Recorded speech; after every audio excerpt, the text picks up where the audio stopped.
예, 첫 번째 선택에 대해서 보죠. In short, the truth of matter was Nippers knew not what he wanted. 요건대 사실대로 말하면 니퍼스는 자신이 뭘 원하는지 몰랐다. 니퍼스는 아침에 항상 책상을 맞추는데 시간을 다 보내죠. 그리고 그 아침에 속이 들끓어서 항상 고생하는데요. 여기서 우리가 이런 질문을 할 수 있을 것 같아요. 자기가 무엇을 원하는지 모르는 리퍼스와 자기가 무엇을 정확하게 알고 있는 바틀비 중에서 누가 더 행복할까요? 다시 말해서 선택의 문제가 행복을 결정하는 것은 아니라는 얘기를 하고자 합니다.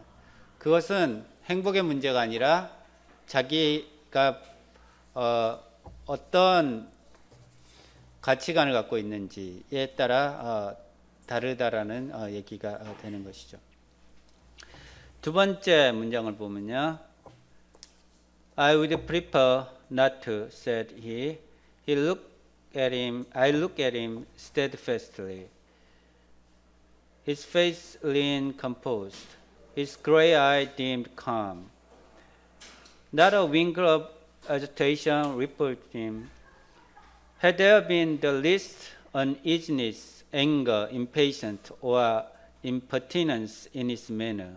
In other words, had there been anything ordinarily human about him, doubtlessly I should have violently dismissed him from the premises.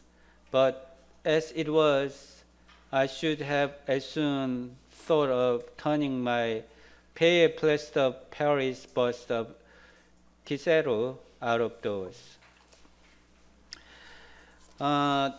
여기서 보면 안 하는 편을 택하겠습니다라고 그가 대답했을 때 나를 뚫어지게 쳐다보았고 얼굴은 아무 생각이 없는 듯 태어났고 눈동자는 흐릿하게 가라앉아 있었어요. 동요라고는 전혀 없었죠. 우리가 보통 얼굴에 동요가 있으면 주름살 같은 것들이 생기는데 그런 것도 없이 태어났다는 것이죠. 그래서 화자가 볼 때 바틀비는 최소한의 불안, 분노, 성급함, 무례함, 인간이라면 누구든지 가지고 있어야 될 그런 면들을 갖고 있지 않다라는 것이죠. 마치 그것은 그 키케로 흉상을 밖으로 내쫓는 거랑 마찬가지라고 생각한 것이죠. 즉 어떤 인간적인 그런 모습을 갖고 있지 않기 때문에 내쫓는다라는 것 자체가 아무 의미가 없다라는 얘기를 하고 있습니다.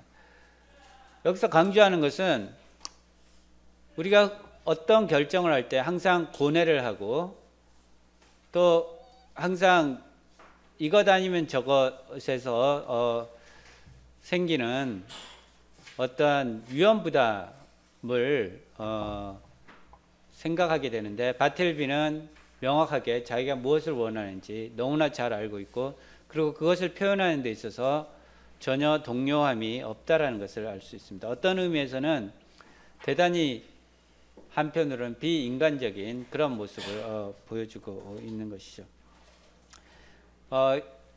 비인간적인 것처럼 보이기 때문에 화자가 어떻게 대응해야 될지 모르는 것이죠. 여기서 그 창백한 키게로 흉상을 얘기를 했는데 키게로는 알다시피 로마의 아주 훌륭한 연설가이죠. 그래서 상대방을 설득하는데 뛰어난 재능을 갖고 있는 사람입니다. 한 사람은 키게로 같은 경우에는 다른 사람을 말로 설득함으로써 여러 가지 열정적으로 다른 사람의 마음을 감동시킴으로써 자기가 원하는 것을 한다면, 바틀비는 그 반대로 단 한마디 I would prefer not to 라는 이 간단한 그리고 단순한 한 문장으로서 자기가 원하는 것을 상대방에게 전달하고 상대방으로 하여금 그 설득당하게 하고 있습니다. 첫 번째 I would prefer not to 라고 한 다음에 다시 한번 나중에 그 화자가 한참 뒤에 그 다시 물었을 때도 다른 상황에서 물었을 때도 다음과 같이 얘기를 합니다. I prefer not to. Bartleby replied in flute-like tone. 플루트 소리는 어떻습니까? 굉장히 맑죠, 밝고. 그래서 어떠한 뭐랄까 흔들림이 없습니다. 다시 말해서 바틀비의 대답은 어떠한 동료도 보여주지 않는 것이죠. It seems to me that while I had been addressing him, he carefully revolved every statement that I made, fully comprehended the meaning, could not gainsay the irresistible conclusion. 내가 말하는 동안 내가 하는 말을 모두 신중하게 숙고하는 듯했고 말뜻을 충분히 이해하는 것 같고 저항할 수 없는 당연한 결론을 부정하지 못하는 것처럼 보였다라고 이야기를 하고 있습니다. But at the same time, some paramount consideration prevailed with him to reply as he did. 하지만 그러면서도 그가 우위에 있는 중요한 어떤 사정 때문에 그렇게 대답할 수밖에 없는 것 같았다라고 얘기를 합니다. 다시 말해서 논리적으로 볼 때는 도저히 거부할 수 없는 것이고 자기가 하는 의도를 충분히 이해했으면 당연히 따라야 할 거라고 화자는 믿고 있죠. 그럼에도 따르지 않는 걸 봐서는 자기가 알지 못하는 어떤 다른 이유가 있기 때문에 그렇게 대답했을 거라고 추정을 합니다.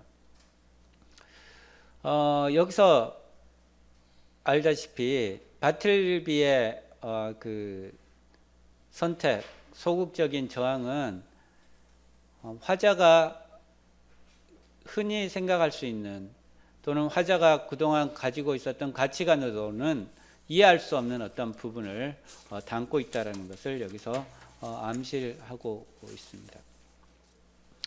예, 다음을 보죠.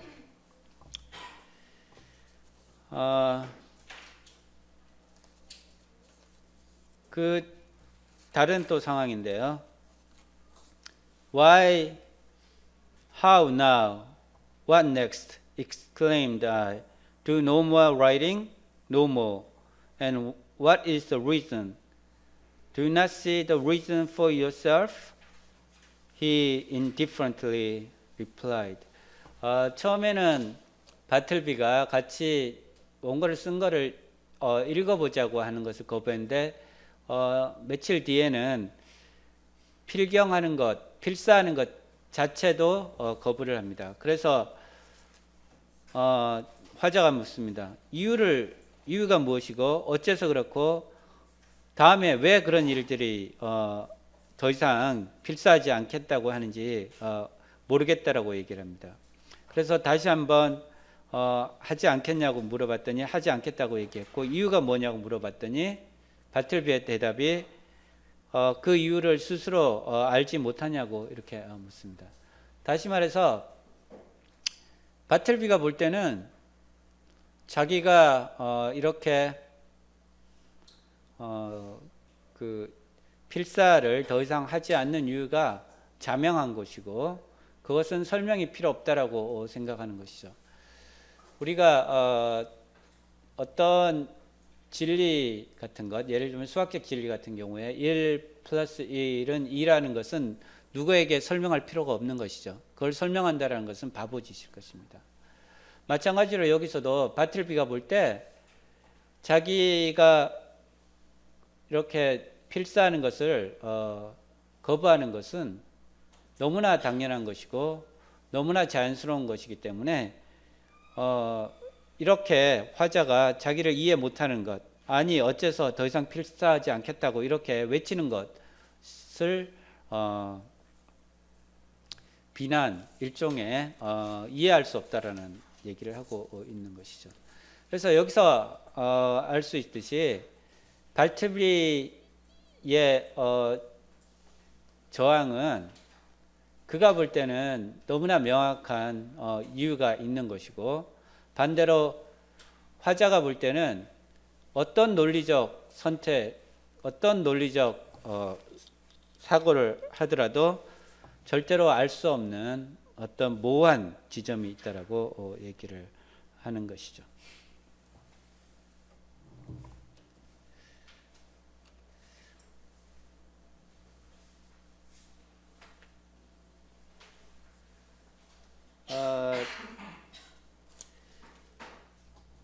다음으로 이제 화자가 결국은 자기 비즈니스에 문제가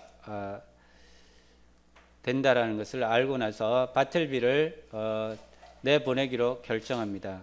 그리고 시간을 줬고 그 다음에 나중에 다시 그 시간이 지난 뒤에 바틀비에게 이런 말을 합니다. The time has come. You must quit this place. I'm sorry for you. Here is money, but you must go. I would prefer not. He replies, with his back stare towards me. You must. He remained silent. 그래서 그 유예 기간을 줬는데 그 시간이 다 되었다 그랬고, 그래서 이제 여기서 떠나야 되고, 자기가 받을 월급에 더 돈을 덧붙여 줬으니까 이제는 자기가 할 일을 다 했으니까 떠나는 게 낫고, 그리고 반드시 떠나야 된다는 must라는 말을 사용합니다. 그랬더니 바틀비가 돌아다 보지도 않으면서 등을 돌린 채로 그러지 않는 편을 택하겠습니다. 그렇게 얘기를 하죠. 그랬더니 다시 한번 you must라고 강조를 합니다. 그러자 거기에 대해서 바틀비가 침묵을 지켰는데요. 우리가 이렇게 그 어떤 선택을 강요할 때, 예를 들면 yes or no라는 선택을 강요할 때 우리가 할 수 있는 일이라는 것은 별로 없을 겁니다. 예컨대 그 no라고 얘기를 했을 때는 이미 이 그 화자가 말하는 조건, 즉 시간이 다 되었으니 여기를 떠나야 된다라는 조건에 대한 거부가 되고, 그렇다면 왜 그런 것을 떠나지 않을 수밖에 없는지 이유를 설명을 해야 됩니다. 다시 말해서 여기에서 yes, no의 선택에 있어서는 언제나 항상 강요된 선택이고, 거기에 대한 대답은 이미 그 강요된 그 상황 속에 자기를 집어넣을 수밖에 없는 것이 되는 것이죠.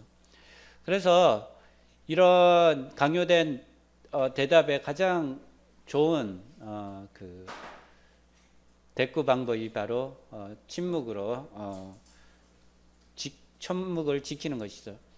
예컨대 어떤 여학생이 남학생한테 나 예뻐? 이렇게 물었을 때 예쁘다 하기도 그렇고 예쁘다고 하지 않기도 그렇고, 그랬을 때 가장 좋은 방법이 뭡니까? 침묵하는 것이죠. 만약에 예쁘다고 얘기를 하면 자기 양심에 반하는 행동을 하는 것이고, 예쁘지 않다라고 하면 상대방에 대한 예의가 아니죠. 그래서 가장 좋은 방법은 침묵을 지키는 것이죠. 제가 왜 이 이유를 이런 예를 들었는지 알겠죠.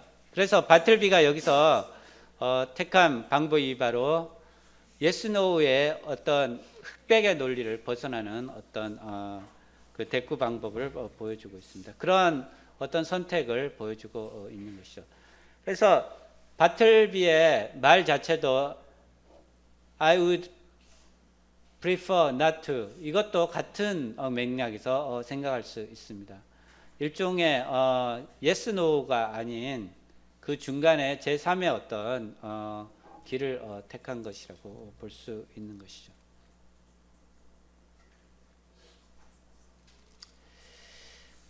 예, 다음에 보죠.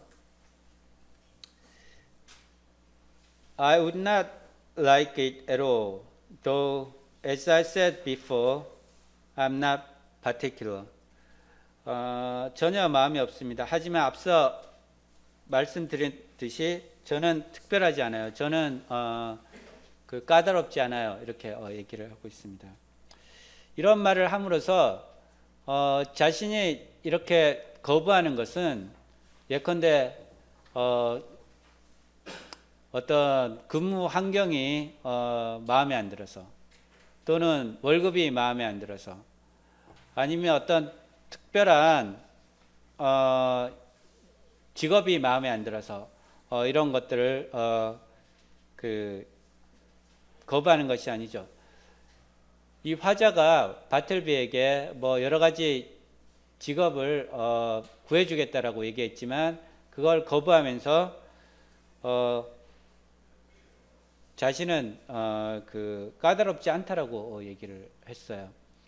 그래서 여기서 우리가 알 수 있는 것은 바틀비가 저항하는 것이 무조건적인 이유 없이 저항하는 것이 아니라는 것이죠. 다시 말해서 그는 나름 정확한 이유와 명분과 생각을 갖고 저항하고 있음을 우리는 알 수 있습니다.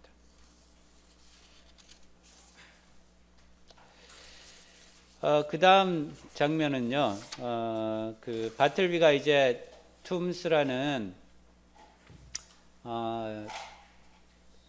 그 감옥에서 갇히게 되고, 거기에서 이제 화자가 찾아왔을 때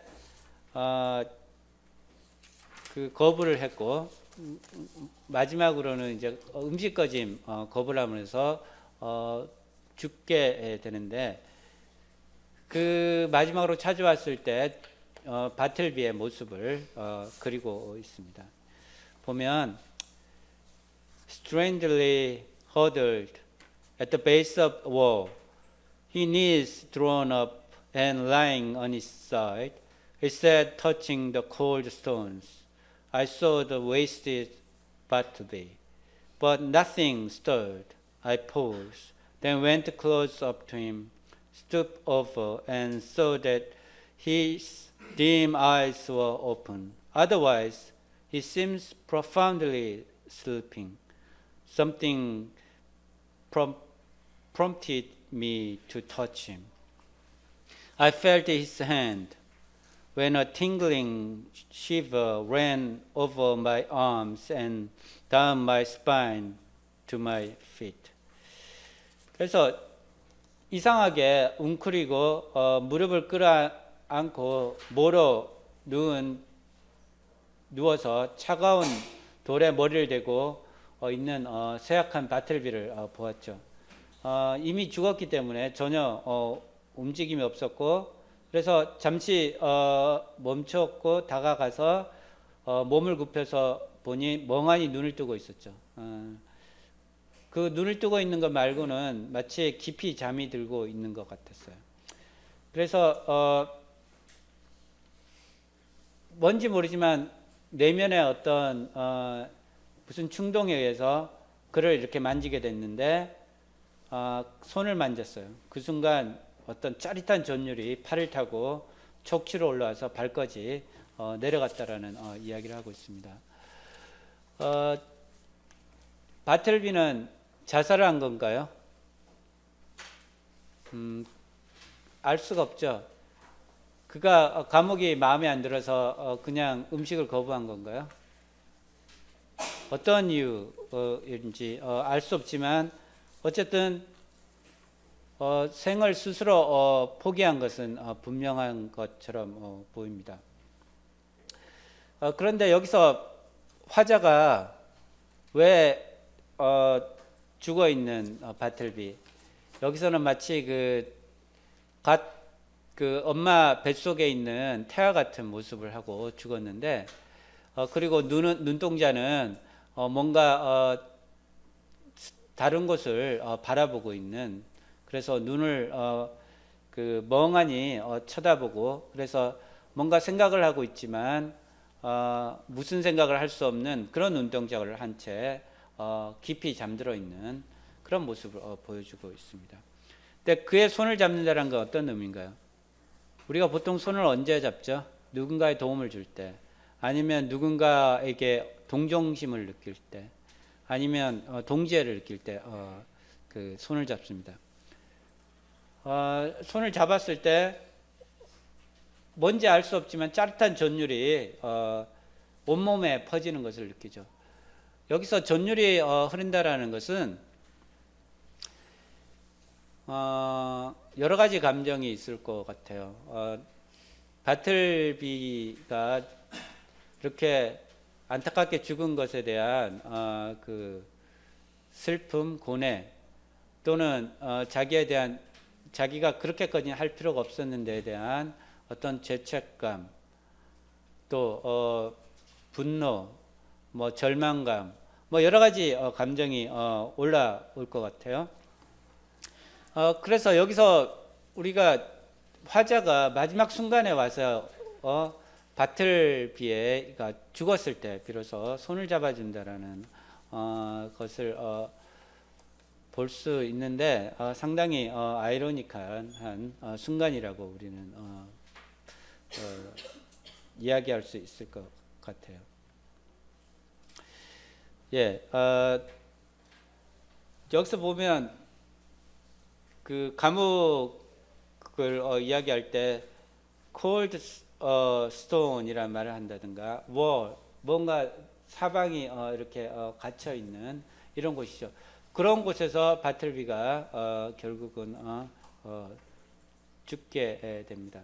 이런 그 차가운 공간 속에서 뭔가 존율하게 우리를 그 화자와 바틀비를 연결하는 것이 바로 tingling shiver가 되는 것이죠. 그래서 그 차가운 곳, 그리고 모든 것이 갇혀 있고 단절되어 있는 이런 공간 속에서 서로 연결되고 뜨거운 것들이 흐르고 있다라는 그런 느낌을 잠시 동안이라도 우리에게 주게 합니다. 다음에 그 규칙과 질서에 대해서 이야기를 해보죠. 첫 번째 거는 이 화자가 자기 자신에 대해서 설명하는 부분입니다.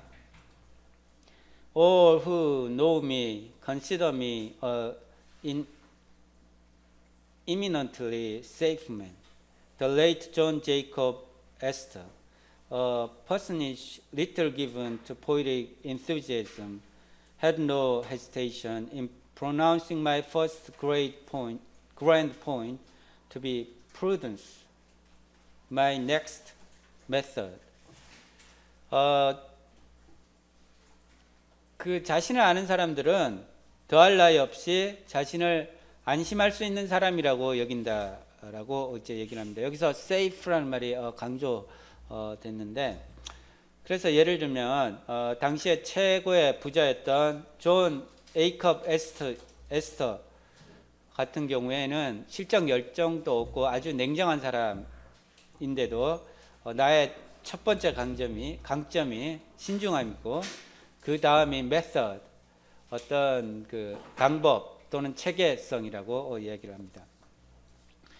이렇게 그 신중하고 그 절차를 중요시하는 사람들은 당연하게 규칙과 질서를 깨트리지 않는 사람들이겠죠. 그리고 가능하면 무리하지 않는, 그리고 쉽게 어떤 일들을 마무리 짓기를 원하는 그런 사람임을 알 수 있습니다. 우리가 왜 화자가 터키나 니퍼스를 쫓아낼 수 있음에도 불구하고 그 사무실에 그대로 두고 있는지 하는 그런 이유를 여기서 알 수 있죠. 즉 그는 어떤 특별히 그 복잡한 것을 싫어하고, 그리고 너무 일 같은 것들이 힘들어지는 것들을 싫어합니다. 그냥 편안하게 어떤 것들을 전부 다 처리하기를 원하는 것이죠. 그 성격을 여기서 알 수 있습니다.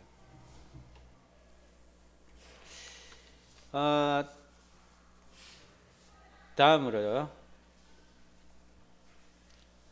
니퍼스의 와 터키에게 이렇게 시달리다가 물론 일자리가 필요했기 때문에 그 바틀비를 고용하게 됩니다. 고용하는 이유를 여기서 적고 있죠. After a few words touching Bartleby's qualification, I engaged him. Glad to have among my corps a copyist, a man of so singularly sedate an aspect, which I thought might operate beneficially upon the flighty temper of Turkey and fiery one of Nippers. 그래서 이제 그 바틀비하고 여러 가지 조건들에 대해서, 자격 조건에 대해서 몇 마디 나눈 뒤에 고용했는데, 조용하고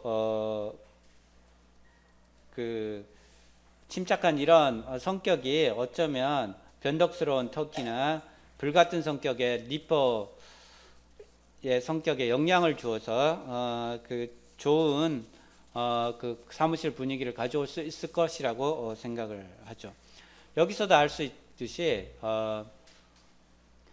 화자는 그 이 사무실의 활기보다는 어떤 질서, 규칙, 그리고 그 조용함, 이런 것들을 더 선호하고 있음을 알 수 있습니다.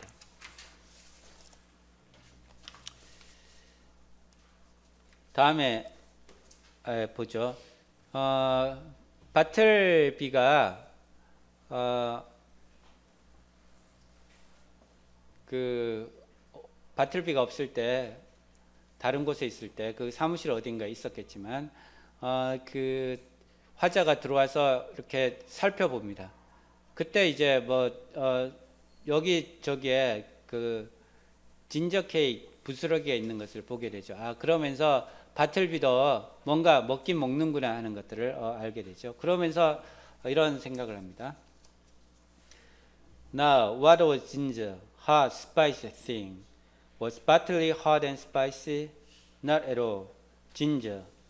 Then had no effect upon Bartleby. Probably he preferred it should not have done.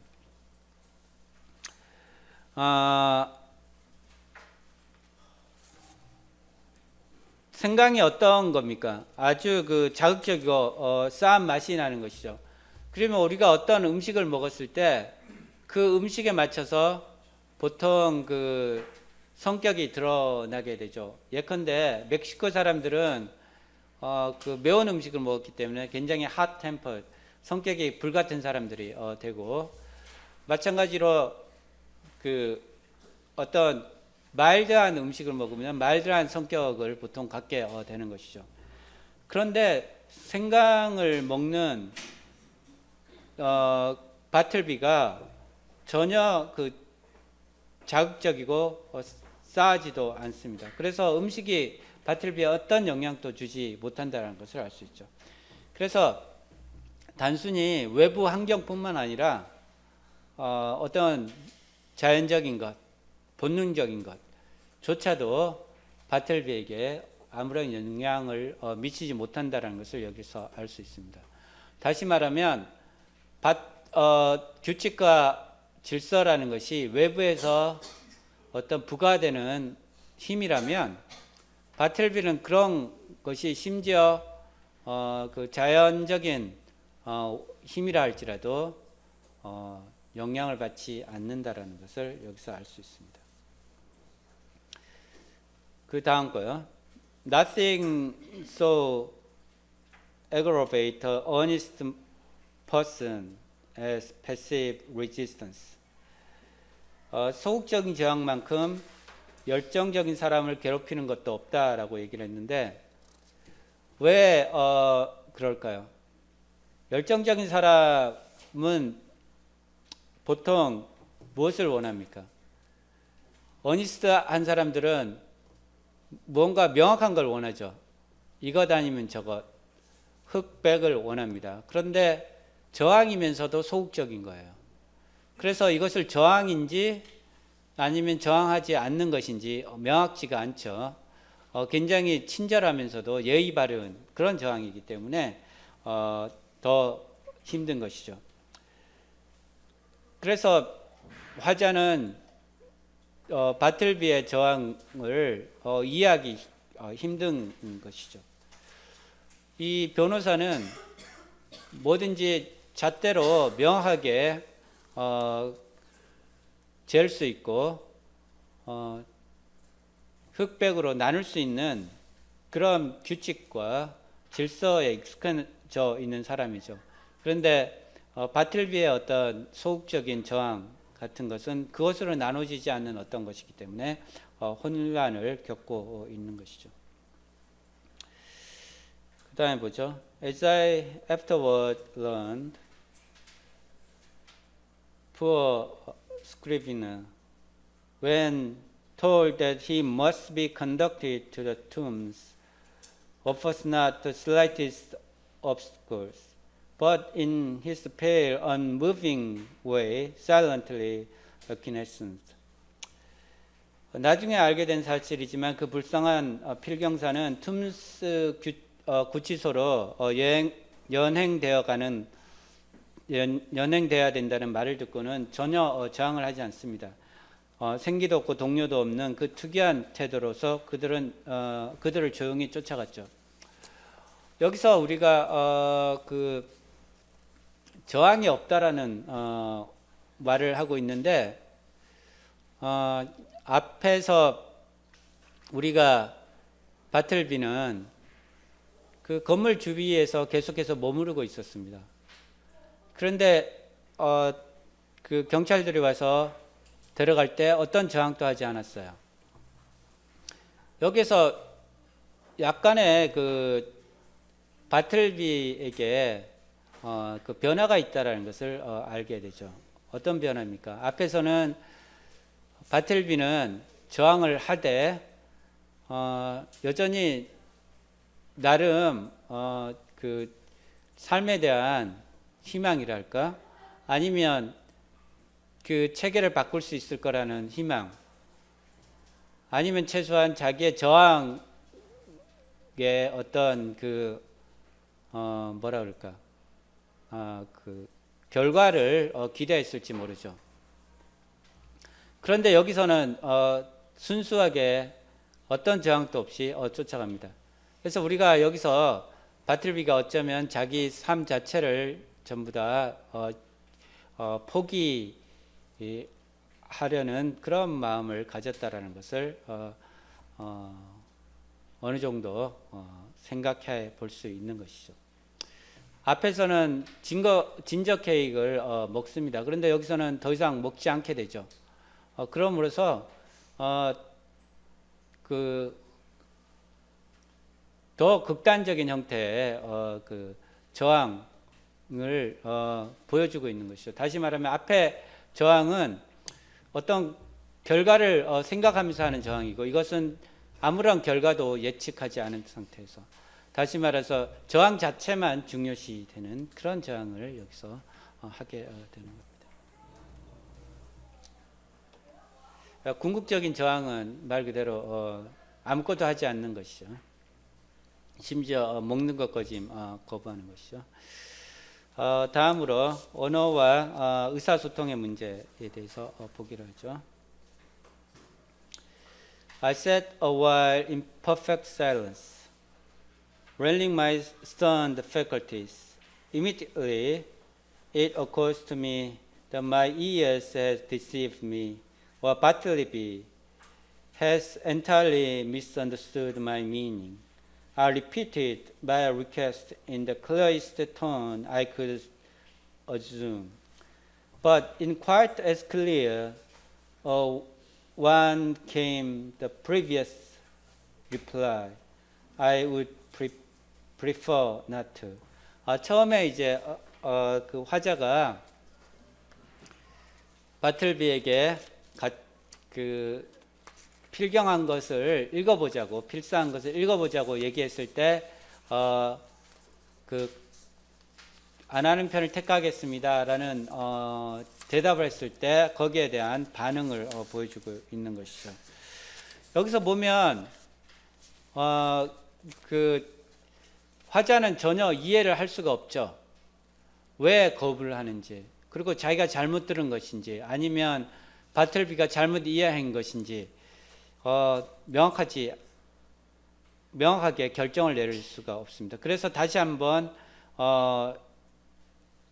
물어봤지만 똑같은 대답이 오게 되죠. 여기서 우리가 알 수 있는 것은 둘 사이의 의사소통이 전혀 일어나지 않고 있어요. 둘 사이의 어떤 의미가 전달되고 있지 않죠. 그럼에도 흥미롭게도 굉장히 상대방에게 영향을 미치는 어떤 힘을 갖고 있습니다. 다시 말해서 의사소통이 되지 않음에도 불구하고 굉장한 힘을 가진 그 문장이 되는 것이죠. 대답이 되고 있는 것이죠. 그래서 우리가 언어라는 것이 단순하게 의사소통만을 문제 삼는 것이 아니라 어쩌면 지금 보는 것처럼 언어라는 것은 우선은 첫 번째 목적이 이렇게 상대방에게 영향을 미친다라는 것, 그것인지도 모르죠. 그리고 바틀비의 말은 이런 것에서 굉장히 큰 강점을 갖고 있습니다. 두 번째 거는 조금 긴데요. 여기서는 바틀비의 어떤 그 과거에 대해서 묻습니다. 예를 들어서 바틀비의 식구라든가 아는 사람이 없는지에 대해서 묻고 있죠. Will you tell me anything about yourself? I would prefer not to. But what reasonable objection can you have to speak to me? I feel friendly towards you. He did not look at me while I spoke, but kept his gaze fixed upon my bust of Cicero, which, as I then said, was directly behind me, some 6 inches above my head. What is your answer, Bartleby? Said I, after waiting a considerable time for reply, during which his countenance remains immovable. Only there was faintest conceivable tremor of white, attuned mouth. At present, I prefer give no answer, he said, and retired into his hermitage. 여기서는 화자가 바틀비를 도와주기 위해서 그의 그 과거에 대해서 묻습니다. 즉 자기 자신에 대해서 소개해 보라고 얘기를 하고 있는 것이죠. 우리가 어떤 사람을 의사소통을 하기 위해서는 그 사람에 대해서 어느 정도 알고 있어야지 의사소통을 하게 됩니다. 그런데 또 반대로 그 사람에 대해서 알게 되면 그의 본질, 다시 말해서 그의 어떤 배경이나 그의 어떤 그 관계, 그의 사회적 지위 때문에 그를 평가하고 그를 대할 수 있게 되죠. 그래서 우리는 두 가지 경우를 다 생각할 수 있는데, 긍정적인 면과 부정적인 면을 생각할 수 있는데, 상대방에 대해서 안다라는 것은 의사소통을 가능하게 해주는 전제 조건이 되면서도 또한 그 반대로 그 전제 조건이 우리가 누군가를 명확하게 아는 것을 방해하는 또한 방해물이 될 수 있는 것이죠. 그래서 바틀비는 여기에서 자기 자신에 대해서 전혀 드러내지 않고 지금 상태로서의 자신을 이해해 줄 것을 이야기를 하고 있는 것이죠. 그러면서 아무런 대꾸도 하지 않은 채 원래 자기가 있었던 공간으로 되돌아가는 것이죠. 그래서 우리가 보통 이제 영화 속에서 보면 어떤 백만장자가 여자하고 이제 사랑을 나눌 때 보통 자기 자신을 신분을 드러내지 않죠. 자기 자신만을 사랑해 달라고 이야기를 하는 것이죠. 그것과 마찬가지로 여기서 바틀비도 어떠한 자기에게 딸려 있는 관계나 지위 이런 것으로 자기를 판단하지 말 것을 여기서 얘기를 하고 있습니다. 물론 바틀비는 알다시피 불쌍한 소시민이고, 그래서 알아봤자 별로 도움이 되지 않고 결국은 연민이나 동정만 불러일으킬 뿐이죠. 바틀비는 어쩌면 그러한 생각, 즉 자신을 연민하고 동정하기 위해서 자기의 정체성을 찾아 밝히려고 하는 화자에 대한 거부를 여기서 보여준다라고도 할 수 있는 것이죠. 여러분 같으면 어떻겠어요? 바틀비의 입장이라면 아마 똑같은 대답을 했을 거라고 생각이 듭니다. 다음요.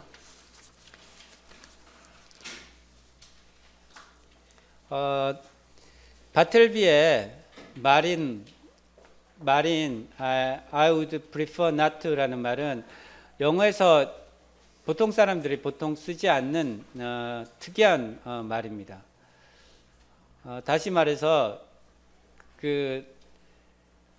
새로운 어떤 언어를 만들어낸 것이죠. 그런데 이런 언어가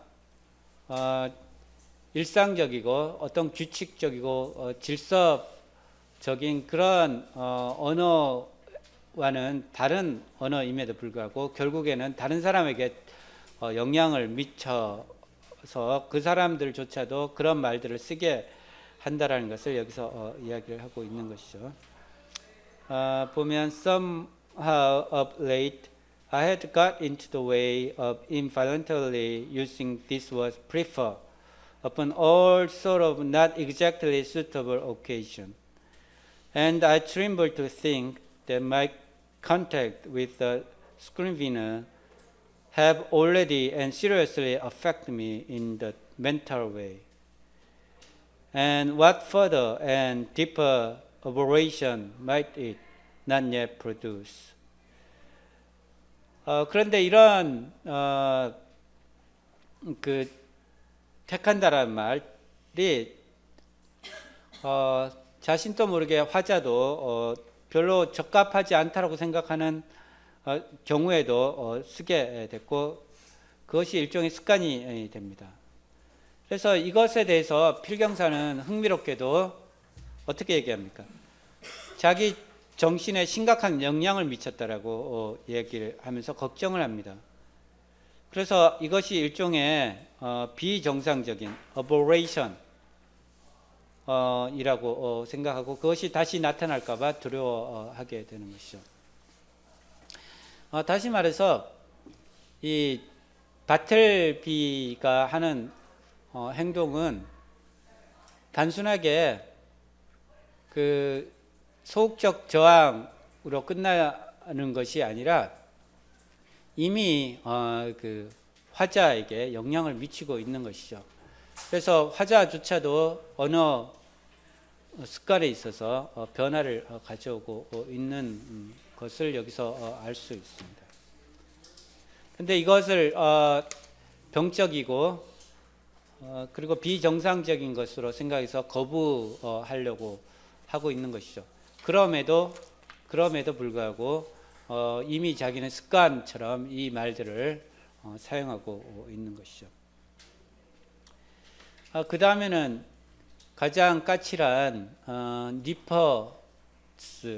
니퍼스조차도 prefer라는 말을 사용하고 있음을 여기서 보여주고 있죠.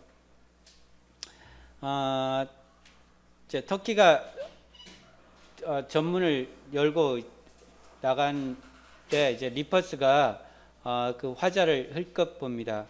그러면서 어떤 종류의 어떤 서류를 파란색 종이와 흰색 종이 중 어떤 것을 택해서 필사해야 되는지를 묻게 되죠.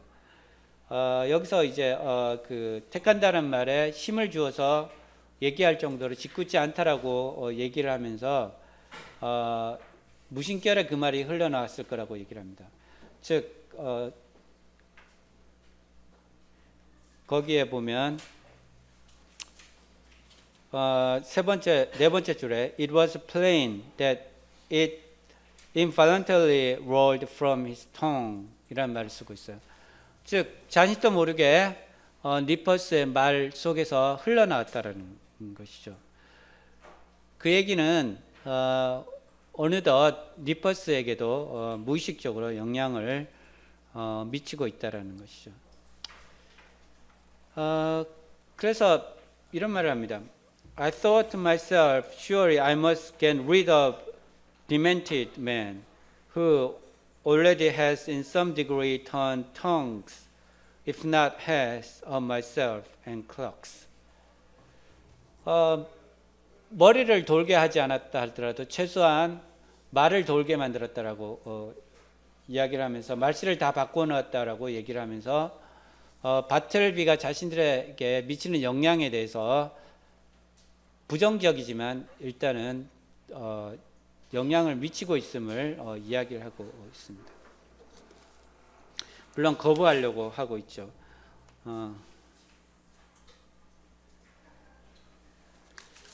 다음에 보죠.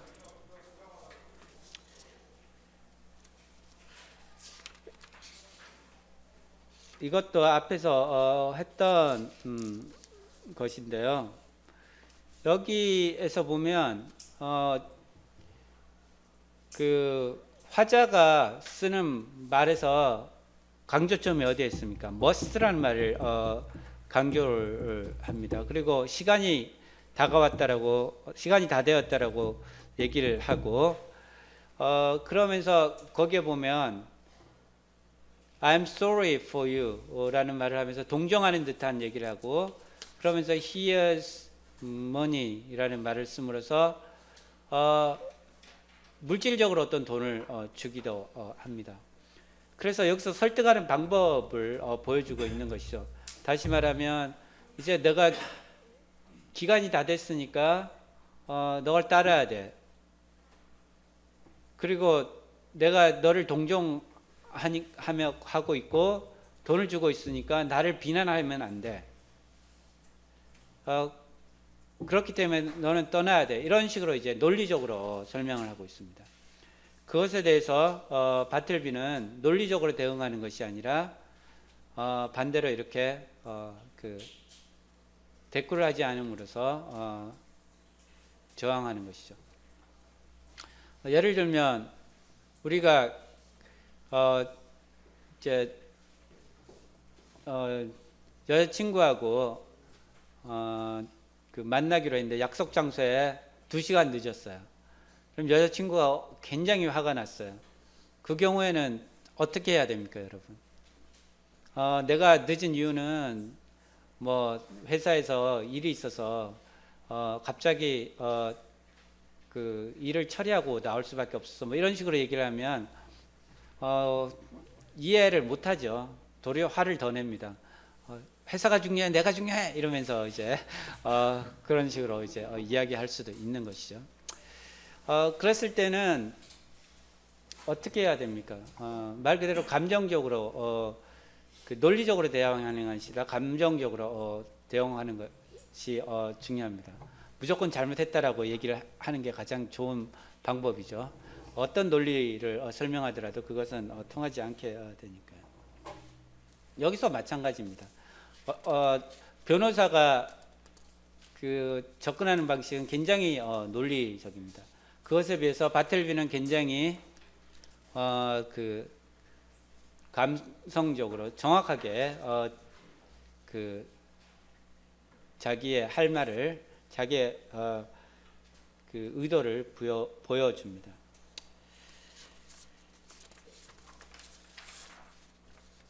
그 다음에 마지막에 이제 화자가 툼스 구치소에 찾아왔을 때 바틀비가 뒤돌아보지도 않고 한 말이죠. I know you, he said, without looking round, and I want nothing to say to you. 여기서 보면 처음으로 want라는 말을 썼어요. prefer라는 말을 쓰지 않고요. prefer는 둘 중에 하나 선택이 주어진 것이죠. 근데 여기서는 자기가 원하는 것을 무엇인지를 명확하게 보여주고 있습니다. 앞에서도 얘기한 것처럼 그 바틀비가 저항하지 않고 툼스 구치소로 연행되어 갔죠. 그때 이미 우리가 어느 정도 그 변화를 감지했는데 여기서는 그 변화를 명하게 보여주는 게 단어 자체가 변하게 되죠. 그래서 여기서는 앞에서는 소극적인 저항이라면 여기서는 적극적인 저항을 보여주고 있습니다.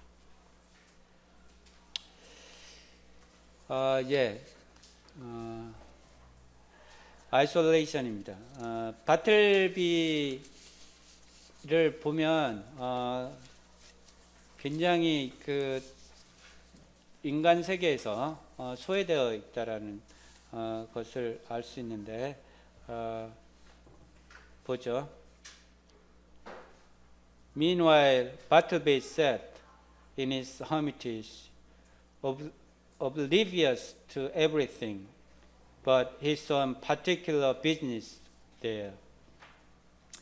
그러는 동안 바틀비는 운둔처에 앉아 있었고 그곳에서 그만의 별난 일을 하고 다른 일에는 안중이 없다라고 얘기를 하는데 여기서 보면 이 아이솔레이션이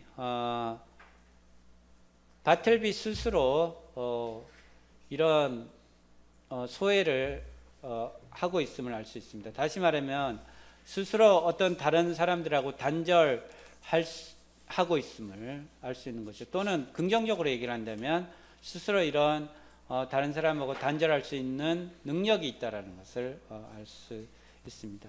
바로 이렇게 그 오피스라는 곳에서는 사무실이라는 곳에서는 다른 사람하고 계속해서 접촉할 수밖에 없는 그런 공간임에도 이렇게 스스로를 은둔할 수 있는 그런 능력을 가진 사람으로 보여지는 것이죠. 물론 이것을 두 가지로 우리가 설명할 수 있을 것 같아요. 한편으로는 바틀비가 이렇게 소외될 수밖에 없었던 사회의 어떤 그 조건들, 사회의 어떤 문제점들 이런 것을 우리가 이야기할 수도 있고 또 반대로 바틀비 자신이 이런 사회에 대해서 소외 스스로를 격리시킬 수 있는 능력이 있는 정신의 소유자라는 것을 또한 이야기를 하고 있다는 것을 알 수 있습니다. 그래서 소극적인 것과 긍정적인 면 둘 다 바틀비가 지니고 있는 것이죠. 그 다음을 보겠습니다. Immediately then thought came sweeping across me. What miserable friendliness and loneliness are here revealed. His poverty is great, but his solitude, how horrible. Think of it. Of Sunday, Wall Street is deserted as Petra, and every night of every day it was an emptiness.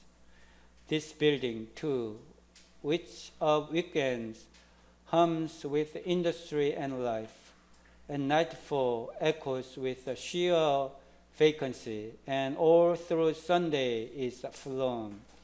And here Bartleby makes its home, sole spectator of solitude, which he had seen all populous.